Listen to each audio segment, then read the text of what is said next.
Welcome. Oh my gosh, we're here with Alanna Starr. It's so beautiful to bring forward this time. Any time that miracle makers have extra time, we find a way to be of service. And it's so beautiful. Alanna came over last night. We are preparing for this year's Angels Are Real retreat. And this is on the autumn equinox. And beautiful Alanna says, I really want everyone to know about this. How can we share this? And we realized that it's September 11th. And this incredible September 11th, 2020, this time, so much of our world is struggling and going through so many challenges, from fires to health and wellness to truly so many without food and nourishment, so many in refugees, and more than ever, if you are here and you have something to eat and clothes on your back and the ability to connect, I'm so grateful to share this time with Alanna and to share this time with each of us. And I'm so grateful to the people that mentor me. Of course, throughout time, I love sharing and share that so beautifully. It's my honor and my privilege to get to mentor Alanna Starr. She's taken the Hippocratic Oath, and so much of the work, besides do no harm, when we take an oath such as the Hippocratic Oath, it allows you to give freely of all of your wisdom, all of your knowledge. Within the Hippocratic Oath is this beautiful line that says, if my children ever need help or want to learn what I've taught, it will be taught by Alanna or all of those that I've mentored or have taken the Hippocratic Oath with me. And I took the Hippocratic Oath in India beginning. It was a miracle that I got into medical school. It was angels, truly, truly angels that got me there. And when I took that oath, it was in the angelic realm and in the service realm and in that realm. And when I bestow it, we are in service to the angels, to God, to the stillness, and to medicine. The medicine, the angels of medicine, the angels of all time. So Alanna, thank you for asking, and thank you for making the time, my love. It's always a pleasure to be, involved in anything with you. It's always really fun. And yeah, it's an interesting time right now in the world, and people are going through it. And I too am thankful for my mentors, especially you. Like, you're my biggest mentor, and uh, you in like the connection that we have with the angels and how you present them. I think it's really needed right now, and to actually like pay attention and realize how much angelic forces are around us and protecting us through, all the tribulations that we go through. So I'm very blessed to be here to share, It's, it's another, another nice video, and hopefully uplift people who are watching, and give some cool information today. It's so beautiful. And I love that you're with child, because this amazing ability to really be between worlds, women, and holy is this time. And so sweet is this time that there is an angel coming into form within Mama Alanna, which is so beautiful to acknowledge that. And so I'd love for you to start, and anything you want to ask, and we dedicate this time to the angels, and we dedicate it to all those that became angels on 9/11, and all the angels that still show up for us all of the time on this day. This was a day that truly opened up the world's heart. The scientific group, or the resonant field, the Heart Math Institute, and all of them were studying the effects of energy and feelings and emotions. They noticed that the entire world, all the places there were units measuring the resonance, the frequency, the energy of humans, said everyone suffered on 9/11. A little bit prior, there was something within our hearts that knew it was going to happen. And then on that day, and collectively for a while, it's one of those things that measurably, the resonance field, all of those experiments knew that humanity as one family. And today, all around the world, it's still felt. We all connect on this day. Yes, I remember the other day you were telling me that you were almost supposed to be in New York during that time, right? So that's one way how angels intervene in some ways. Not saying that the people who were there didn't have their angels with them or that it was any different, but they served for the opening of the hearts of us all and to witness that. And to, I personally didn't know anybody in there, but I know people who have known people that were there. And I think you said you had a family member also there. So, It I mean, was it's really incredible. My given name is Sarah Khan, my pre-married name, my maiden name. And I posted a story earlier today that there was a Sarah Khan that died in the towers. And her daughter, and I've followed the story. I've not really shared a whole lot about it other than privately.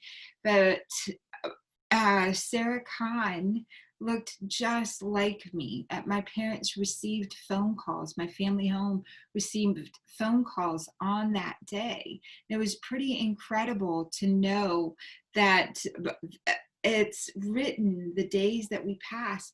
There was a still voice inside me, a meditative voice inside me that said, don't go to New York yet. Wait to take a licensure, a review course. For medicine, you take a lot of courses, you take a lot of tests.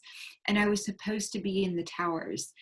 During that time, many of my friends knew the last time I'd spoken to them. This is before the age of cell phones really being popular everywhere. I told them I was going to be in New York City between this time to this time. The center was in the Twin Towers. And of course, I woke up to my dad saying, your friend Vanessa's on the phone. And Vanessa told us to turn on the TV.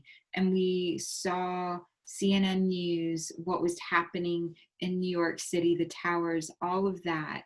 And that day, just being there, being mesmerized because I was supposed to be there.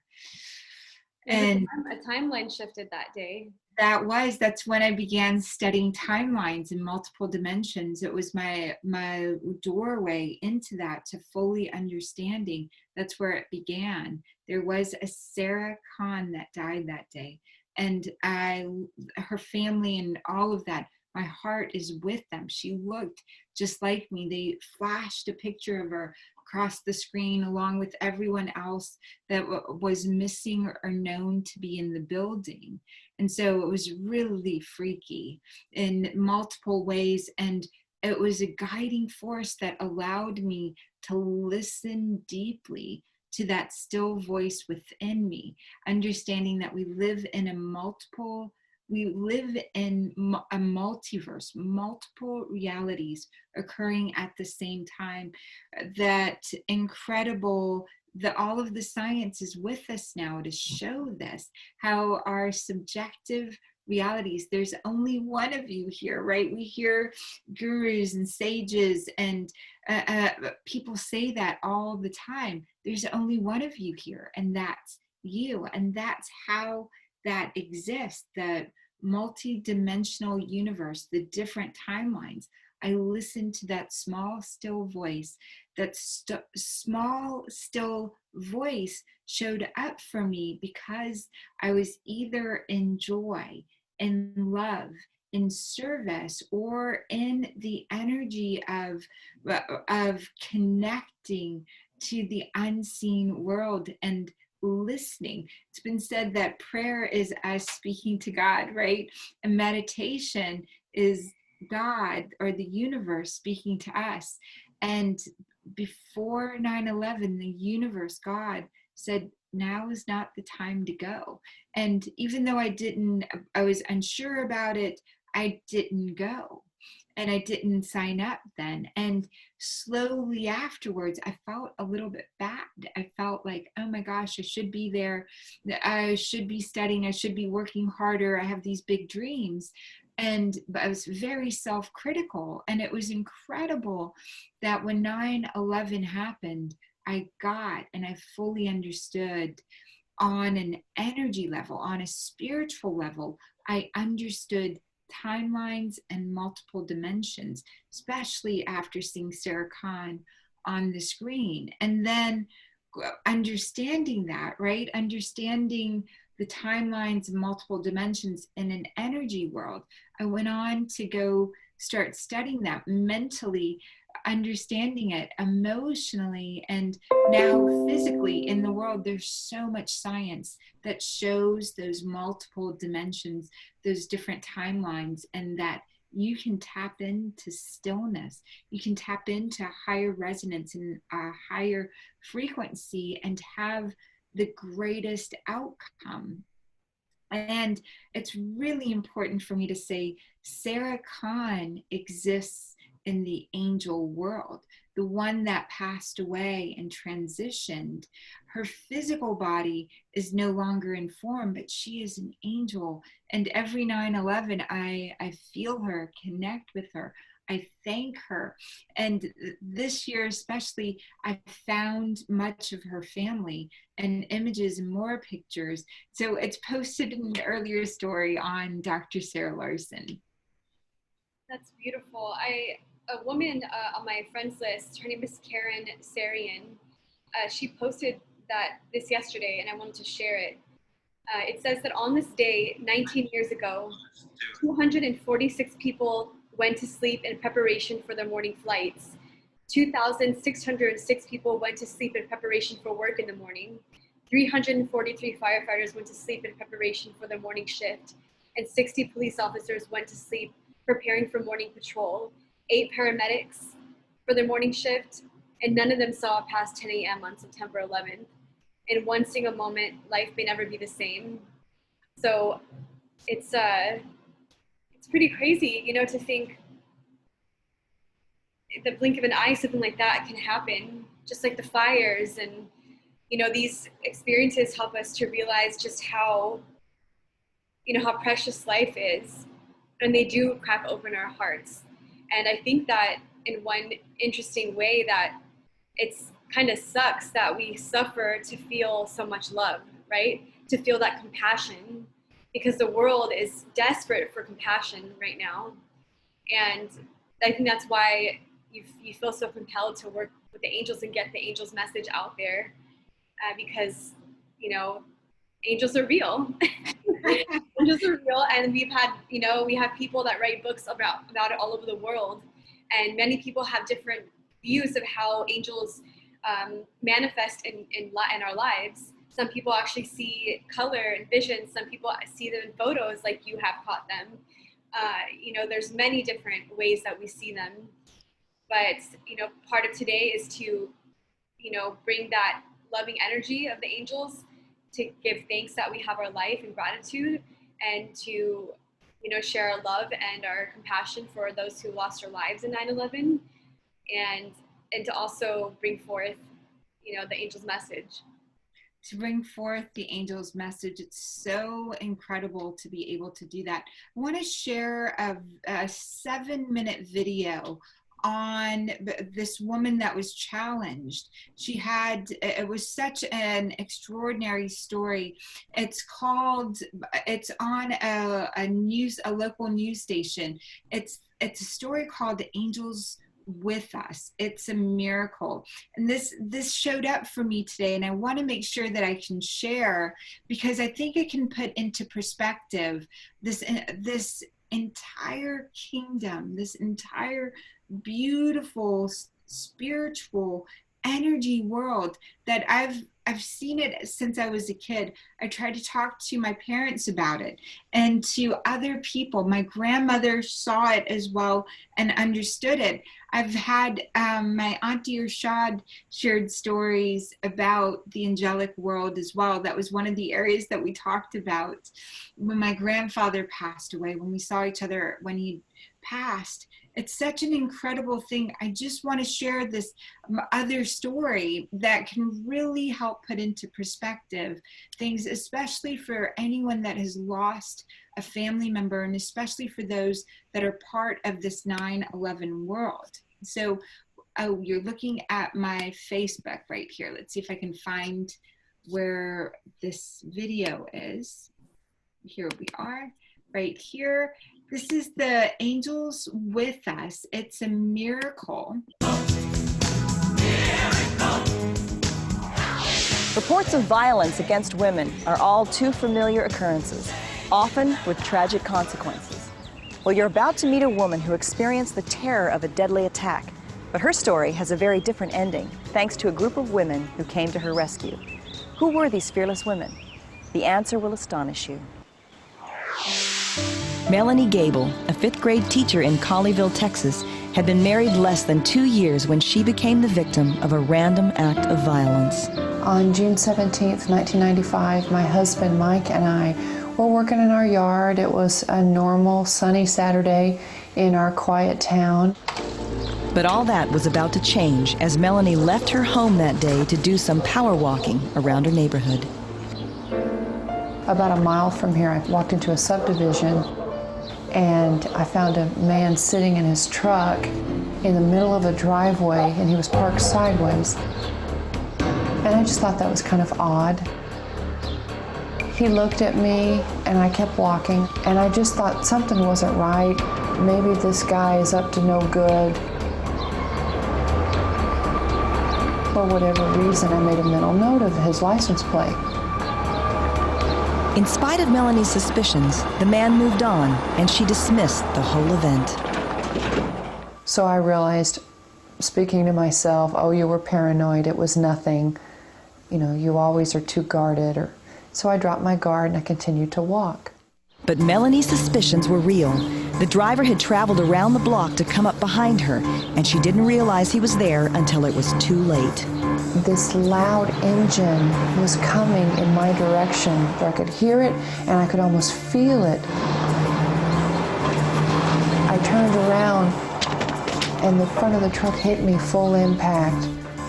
Both of Melanie's legs were instantly broken and her elbows shattered, yet she remained conscious and watched as the man got out of the truck and approached her.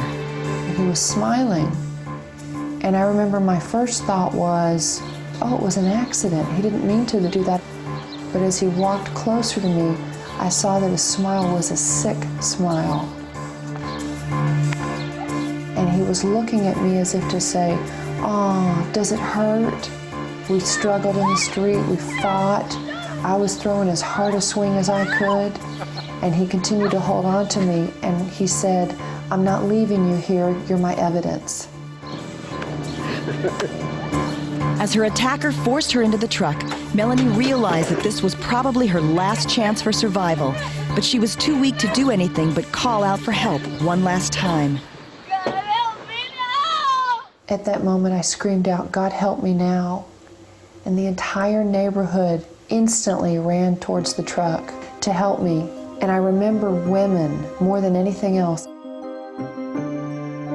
I remember a grandmother very clearly in blue shorts and a yellow t-shirt, kind of a heavy-set lady, and she was running towards me with such determination. As the women approached the truck, Melanie's attacker panicked and drove away. Melanie found herself on the ground in the comforting arms of a neighbor, Bob Phillips, surrounded by a crowd of women. She said, please stay with me, don't let him hurt me again. Even when the ambulance came, she didn't want me to leave her. She was just frightened that this guy would come back. But Melanie's quick thinking earlier that day would be her best protection. Detective Xavier Badillo explains. Even throughout this whole ordeal, Melanie remembered pretty much the majority of the license plate. And we did some research through some database, and we were able to make a match. And through one of our officers being very observant, he found that vehicle here in the northern part of the city. He alerted the investigators, and we all swarmed on that house, and that's where we apprehended the suspect. 3 weeks after the assault, Melanie was finally strong enough to hold a press conference. And everyone was asking, is there anyone that you would like to thank? I want to thank all the neighbors that came out to help me. There was this grandmother in her shorts and t-shirt. Well, it was some days later that the police department came forward and said, we can't find any of those people. When we went back to canvass the neighborhood after we were doing our crime scene search, we couldn't find anyone. The officers knocked on a lot of doors, and nobody had actually ever come out of their house. Bob Phillips was the only person who had heard her cries that day. Help me! I later found out that she'd called for help 4 or 5 times. God, somebody help me! And it was only when she said, "God help me, someone help me," that I heard her. The police thought it was impossible for me to hear her. The door was closed, the TV was on, but I heard her as clear as if she was standing right here beside me. When I came outside, all I saw was a pickup truck and this man beating this woman and stuffing her into the passenger side of the truck. And there was no one else on the streets.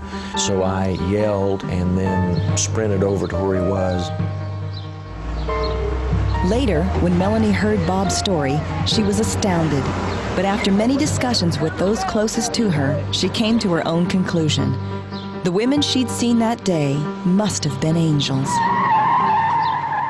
There was no one within 50 yards of the truck, but just because I didn't see it doesn't mean that they weren't there.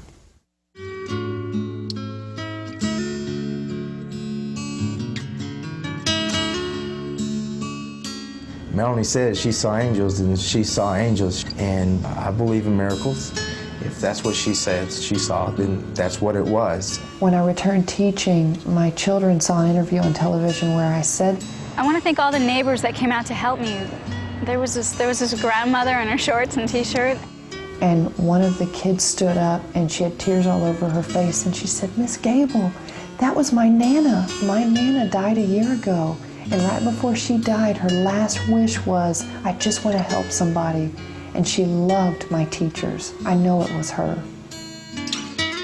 As traumatic and painful as her ordeal was, today, Melanie looks back at what happened with a sense of profound gratitude to Bob Phillips for coming to her rescue and to the other angels who gathered around her that day in her time of need.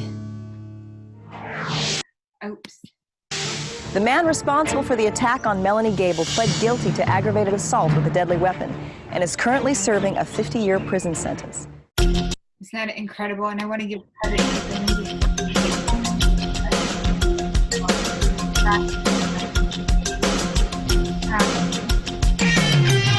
So, yay. Thank you, Q-Star, for making that incredible video. And it's so funny. I watched it and I bawled earlier.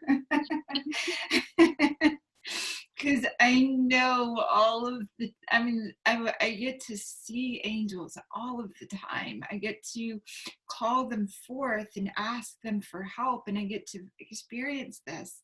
And I want the whole world to have and know this with their whole heart. When we call out, when you call out with your whole heart and you call on that realm, you call on that spirit, you call on that energy, it comes. It's amazing when you ask for it. Ask and you shall receive kind of energy. Knowingness in your heart, it's an incredible thing that starts. And Alanna, I know it's the first time that you're seeing that. What came up for you as you were watching? First, I've been listening to my friends at work. They were listening to like mystery, podcast of unsolved mysteries or, crimes and things like that. And first of all, that's really sad and unfortunate. I can't believe it happened in broad daylight. That's pretty insane. What came to me in the end was like, wow, that's so beautiful. I wish people would have that experience. But at the same time, I was thinking about the people who are like, well, why didn't it happen for me when I had something bad going on? Or why didn't it happen for, why can't everybody have that angel come to them in the moment of their darkest point, And I think that they sometimes do, but that everybody has their own life path and their own experience. And some people come here to help others witness how we can bring more of that angelic world into our world. And I truly believe that the angels, they cannot and will not intervene unless we ask, unless we seek and we knock and we receive. So that's definitely been my experience with the angels, is asking for that help, and not just when I'm hurting or something, but really holding that connection as much as you can throughout your whole life and throughout the day, even when you're doing good. It's like when you're doing good, being gratitude and being thankful just for that it's good. And when you need the help, it's like, then you can take the extra mile and ask more. But it's really about developing that connection. And I do believe that, angels come in all kinds of forms. So it was really cool. It was really cool. Angels come in all kinds of forms. And what was beautiful is what you shared about your friend earlier, right? Everyone woke up that morning and went to work, the firefighters, those that got on the airplane, all of that. I know this to be true, that it's already written, like the time and the hour of our birth, our death is already written. It is. In the universe, the one verse that you're living in. And so there's something greater than yourself that's already determined it, unless you call in the angels, you call in the guides, you call in something greater than yourself. I want to say all of that another way because it's so, so important. So from my near-death experiences, I truly understood that each time that I had a choice to stay or to exit. And the staying was staying in the physical form. When you're in the possible exit, it's an ecstasy. You're connected to all things. It's really, really beautiful. To be in physical form can truly be beautiful, but you have to be willing to do all of the work to connect the physical to the emotional, to the mental, to the spiritual. I want to say all of that another way. There are all of these times that we can exit from having a physical reality. We can exit that, and we choose breath by breath. We choose by asking for help, calling upon something greater than ourselves. We call being part of a purpose, being part of something that allows us to stay in the physical form. In our bodies, we're part of a 50 trillion, right? A 50 trillion cell community. It's so beautiful. And each one of those are infused with our own personal willpower to continue and go on. When those near-death experiences, or when the will isn't there, but you exit, and beautifully you do it because that is exiting, is what in your will, in your heart, will create the greatest good for all beings. So for all of those people that exited on 9/11 in that way, they did it for us, and they continue to go on. They left their physical form. Sarah Khan left her physical form for us, for her family, because that was the greatest good that could come in the universe that's being felt by all those that knew her. So, so beautiful. Thank you for this. Thank you for co-creating this, Alanna. My pleasure.